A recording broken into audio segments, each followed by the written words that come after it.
يلا نبدأ. لا هو أفق الألبوم ده الاسم قعدت شوية طبعا اختاره، بس لما قعدت اشوف في الاخر ايه فكرة الألبوم وايه اللي كان الانسبريشن وراها، هو ان انا بقالي تقريبا 5-6 سنين ما نزلتش ألبوم، كان كله سينجلز وتعاونات مختلفة. بس الالبوم ده كنت لما قعدت اشوف الحاله اللي انا فيها من ناحيه الموسيقى والحاله النفسيه، لقيت ان انا في الفتره اللي هو ناس كتير بتعدي بيها، اللي هو انت بتقعد كده اللي هو انت عايز تعمل اللي انت حبه ومقتنع بيه ومصدقه، مش مجرد بتشوف ايه اللي ماشي او ايه اللي هينجح او ايه الترند، انت بتعمل حاجه انت مقتنع بيها. وفي نفس الوقت الترجم ده في الموسيقى ان انا كنت عايز اجرب افكار مختلفه عني، افكار كان نفسي اعملها من زمان ما عملتهاش، تعاونات مختلفة مع ميوزيشنز ومغنيين من دول مختلفة. فلما فكرت لقيت ان اسم أفق حسيته معبر عن فكرة كسر الحاجز الداخلي، فكرة انت ازاي تعدي الأفق اللي انت شايفها هي دي الليميت بتاعك، وكسر الأفق الخارجي في ناحية في الحالة بتاعتي في حتة الموسيقى. هو ان انا كنت مثلا في الاول ممكن ماشي بستراكشر معين او باصوات معينه انا مرتاح لها وبس، والاسم عجبني ان هو اسم عربي سهل يتنطق بالعربي وبالانجليزي، فبس فاتولد افق. انا هنا بقى يومي طبعا يعني لما بخش خلاص في الصومعه، هي دي الصومعه بتاعتي، ببقى مثلا اخر 4 شهور انا بجد قاعد هنا محبوس في الاوضه دي. الافكار في الاول طبعا لازم كلها على البيانو الاول.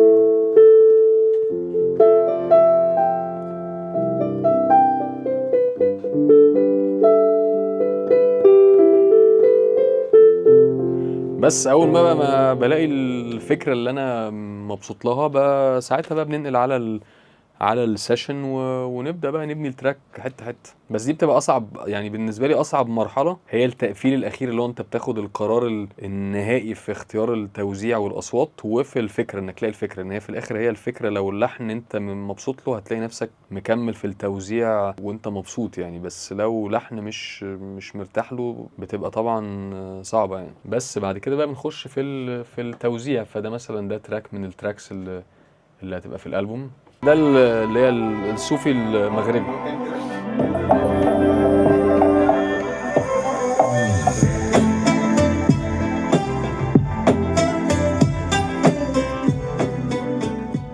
فانا اول ما بعمل الفكره طبعا بنخش بقى على السيشن دي. سيشن يعني ده تراك من التراكس اللي هيتعمل ده، طبعا ده كده متنظف ومتفلتر بعد ما بيبقى في الاول طبعا فوق ال 400 تراك. ده البروسيس بقى، انت بتقعد تتجنن كده، تجرب اصوات وافكار مختلفه لحد ما يعني قبل ما تنتحر على طول بتطلع التراك.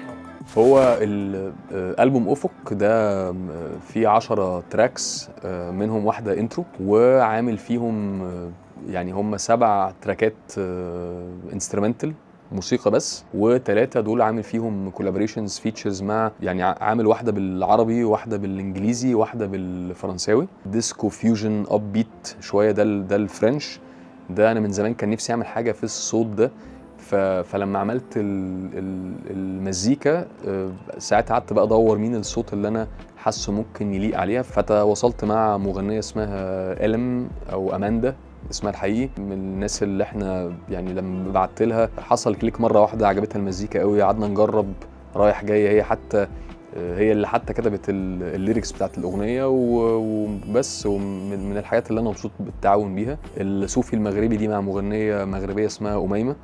ده كان برضو نفس الحاجة. أنا يعني التراك ده أنا شغال عليه بقالي سنة، وجربت ناس مختلفة وجربت رجالة وجربت مطربات تانية، بس لما تواصلنا وعملنا التجربة الأولانية كانت من الحاجات اللي أنا حسيت إن هي لأ، كانت ضافت، ومتحمس إن هي تبقى موجودة على الألبوم، تبقى اشتغل بشكل برضو محسوب، ممكن اسميها محسوب ليا، يعني اللي هو انا بحاول اعمل الموضوع بشكل ستراكشر معين. المرة دي انا حاسس ان انا منطلق اكتر مع نفسي يعني. ففكرة ان انا بقى عندي طبعا كل البوسيبيليتيز المختلفة، مع ان انا اتعاون مع موسيقيين بجد من آلات شرقي لآلات بره لأوركسترا، وانك تعمل الفيوجن ده كانت ملعب حلو ان انا اكسبيرمنت واجرب افكار مختلفة كتير. كتيره. فلو هقول ايه المختلف عن الالبوم ده عن اللي فات، هو فكره الاكسبيرمنتنج واللعب اكتر. بصي فكره الميكس ما بين الالكترونيك وما بين الالات الشرقي، انا زمان كنت بلعب اكتر هاوس وديب هاوس وتكنو، فانا اصلا بحب المزيكا الالكترونيك جدا، وفي نفس الوقت الالات الشرقي طبعا دي حاجه انا بحبها، يعني دي حاجه احنا متربيين على الاصوات دي. فكان دايما عندي التحدي مع نفسي ان انا عايز الاقي طريقه ان انا ازاي اوصل صوتنا بره عن طريق ان انت تحطيها في توزيعات ممكن الناس بره يفهموها يعني. فكان دايما بحب فكره ان انا ازاي اخد الالاتنا الشرقي او الاثنيك انسترومنتس عامه بشكل عام واحاول اطلعها بشكل يبقى ماشي مع الموسيقى الالكترونيك وبس. انا في الالبوم ده كنت اول البوم اللي هو الانترو مسميه اويكننج، الصحوه، وده غالبا بيترجم لحظه التمرد اللي جات لي في حته ان انا الالبوم ده عايز اعمله بالشكل اللي انا حابه ومصدقه ومقتنع بيه. وبعد كده بقى ببقى فعلا يعني عايز اخد الناس في اول حاجه يفهموا فكره الالبوم عن طريق ترتيب التراكات، وفي نفس الوقت يبقى طبعا في عايز انا مثلا يبداوا بالتراك. مثلا انا في الحاله دي مثلا حط التراك اللي هو الصوفي المغربي تاني واحد ناهي بالتراك الفرنش، لان انا كنت بتعامل معاه في الاول اصلا هل هيبقى موجود في الالبوم ولا هيبقى بونس تراك. فهي في الاخر انا غير ان انا عايز اوصل فكره الالبوم، انا ببقى عايز ازاي لو انا هسمعه لحد وقاعد جنبي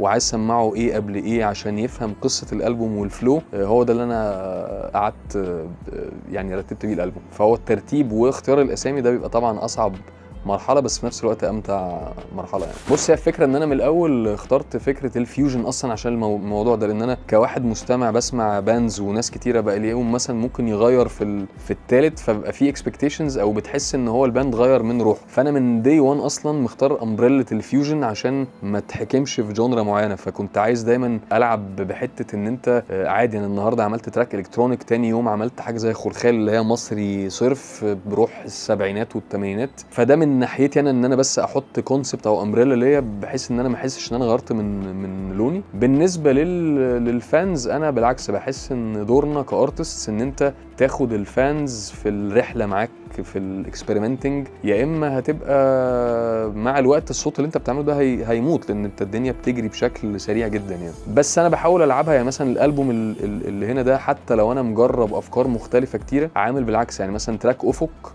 اللي هو على اسم الالبوم ده عامله فيه الاصوات اللي انا بستعملها كاصوات شرقي بميلودي ستراكشر معين، بس التوزيع مختلف. فحاطط تراكين 3 فيهم برضو الروح بتاعتي، بس لازم تدي مساحه ان انت تكسبيرمنت، لان انا الاكسبيرمنتنج ده هو ده اللي انا بعرف من فيدباك الفانز او الفانز الجديده اللي ممكن يجي الجونرا انت عاملها جديده او بتلعب في حته جديده مع معينه. عمري ما هعرف ايه اللي بيعجب الجمهور عكس ده. وانا بحب بقولك اسمع الاول انا بحب اعمل ايه، وبعد كده ده نشوفه ازاي يوصل للجمهور يعني. ودايما لو انت بادئ دي بحس انها بتوصل اسرع يعني.